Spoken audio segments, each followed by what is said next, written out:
has been 2 months since I started my own business. If you think about building your own, avoid these 5 mistakes I've made. The foundation of business. I used to think that building a business was just having a good idea, make a good product, and you would sell it very easily. But I was completely wrong. The truth is, business is about these 3 things. Demand. Do people want your product? The truth is, business is about 3 things. The first, your audience. Who you're selling to. The second, demand. Do people even want what you're offering? And the third, value. Why would they pick your product over someone else? Once I figured this out, everything changed. Don't get me wrong, I'm still struggling. But the thing is, now I have a purpose, a goal, and now I know for who and why I'm building my own product.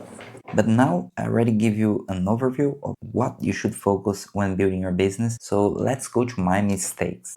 So the mistake number 1, ignoring my network, I think was the biggest mistake I ever made. Why? Because it's exactly what they say. It's not about what you know, it's about who you know. And people, sometimes they like you, they feel comfortable around you, and they're willing to help you. And we live in community, and we only strive because we live in community. We share ideas, we share knowledge, and we share our time together. So when you think about why networking is so important, my main mistake was I never really thought about networking in that level. I thought about relationships, having friends, but networking is as important as having relationships, as having your friends, because if you have a strong and solid network, if you want to become an entrepreneur or you want to contact someone who is a CEO of a company you want to work for, there's people who can literally make the bridge. And when people make the bridge for you, everything becomes easier. You don't need to cold reach someone you're willing to do business. You can just ask your friend who know another friend who know that guy. And then with introductions, you can have an easier approach. You don't need to sound salesy and everything becomes smoother. So I would strongly recommend invest on your network, on the network you already have, and try to build new ones by going to events, festivals, or even channels like school, Discord, contacting people, talking with people, and sharing your ideas, because that's the best way of networking and learning. Mistake number 2, misunderstanding my market. When you have an idea, a product, we often treat the product as a child, and in the mother eyes, every child is perfect, pretty, and beautiful. But you need to be honest with yourself. What are my strengths? Who I am selling this product to? And what my product can offer that the competition doesn't right now. Imagine opening a pizza shop. There's already 300 pizza shops just in one suburb. So how do you stand out? And one thing I understand by myself is that most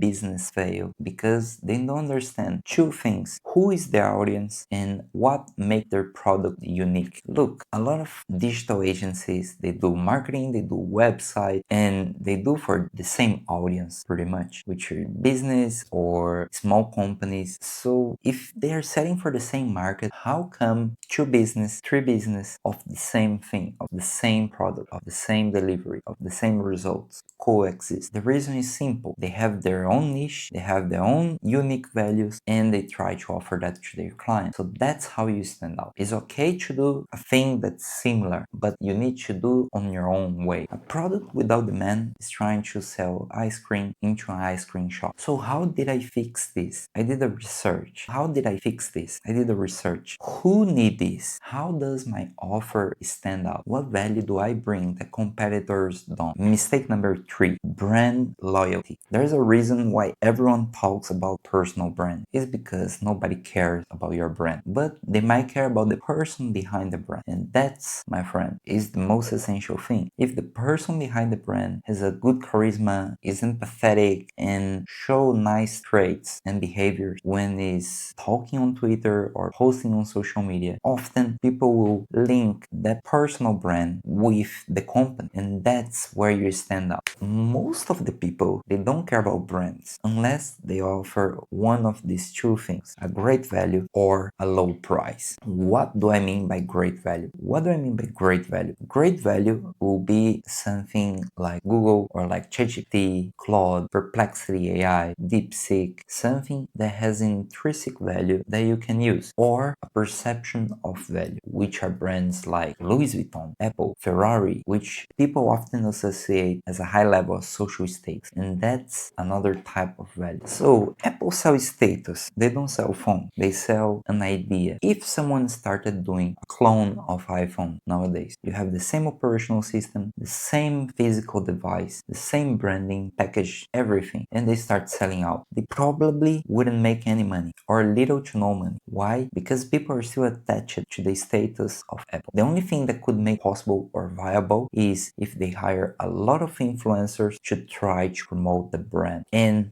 build a strong brand identity through social media. A very good example is High Smile. Probably if you want to have a clean and white teeth, you're gonna buy High Smile. Why? Because their TikTok, Instagram, and all the platforms, they have the before and after, which are earthly satisfying. But that's the catch. That's how they differentiate themselves from any other competitor. So the intrinsic value of the product become the brand. And in that case, they invest heavily in social influencing. So how can I fix that? You build a strong brand identity. Build a strong brand identity that connects emotionally with your audience. People don't buy products, they buy stories. Mistake number 4, going too broad instead of a niche. I know it's very common to want to cover all the topics and all the things you like, but you need to understand, to stand out as a small business, you need to think about your niche. You need to think, how can you target those few people, and then from that point you can grow. You cannot try to reach the whole ocean and expect that it will work. It's literally too broad. If you're trying to sell to everyone, it's literally equals selling to no one. The broader you go, the harder it is to reach the right people. So you spend more money on ads, more money on influencers, and no results. So niche down, find your tribe and serve them like no one else does. How did I fix this? I asked, who is my dream customer? And in that case was myself from a few years ago. And I niche on that and I focus on that and I double down.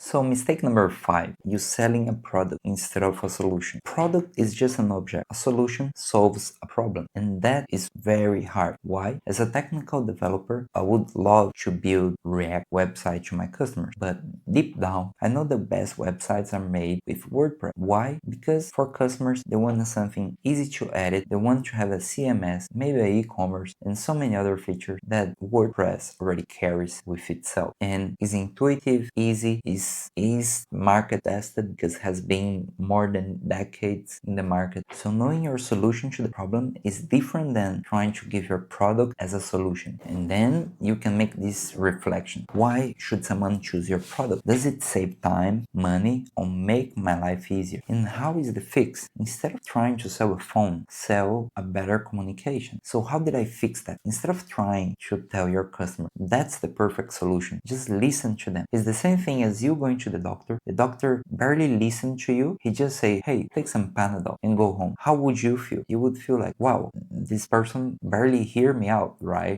Just ignore me and gave me some Panadol and say, go back home and rest. So the same thing, the same principle applies to you. You need to be the doctor for your customers. So listen to them, wait for them to speak, and once they speak, you evaluate and you give your best product for that problem. And remember, you're never selling the product, you're always selling the solution. Why? Because products, they can change, they can evolve, they can be replaced. Always try to sell the solution to the problem. Remember, success, it isn't about avoiding failure. It's about learning fast and improving yourself each time. Just like this video. So now that you know all these mistakes I've made, go build something great. Bye bye.